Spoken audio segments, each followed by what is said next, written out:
এই যে ও দিদি, তুমি এই মাতালটার মোবাইল নিলে কেন? এই আমার বউ আমার মোবাইল নিয়েছে, তাতে তোর কি? এটা তোমার নিজের বউ? নিজে সরি দাদা, সরি, ভুল হয়ে গেছে। যা এখান থেকে, এটা আমার বউ। কি গো, তুমি এইভাবে মদ খেয়ে রাস্তায় পড়ে থাকলে মান সম্মান আর কিছু থাকবে? চলো বাড়ি চলো। আমি যাবো না ঘরে, তুই যাও। ও দাদা, তুমি বৌদিকে মারলে কেন? এই কেরজি, আমার বউকে আমি মেরেছি, তোর এত দরদ হচ্ছে কেন? তবে রে মাতাল, তুই তখন থেকে আমাকে মেরে যাচ্ছিস, দাঁড়া তোর ব্যবস্থা করছি।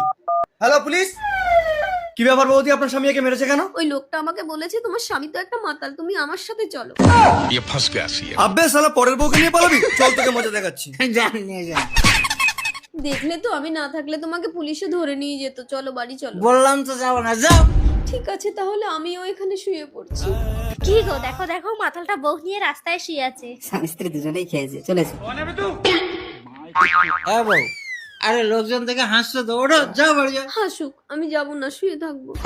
ওঠো ওঠো বউ, চলো বাড়ি চলো, আমি আজ জীবনে মদ খাবো না, চলো।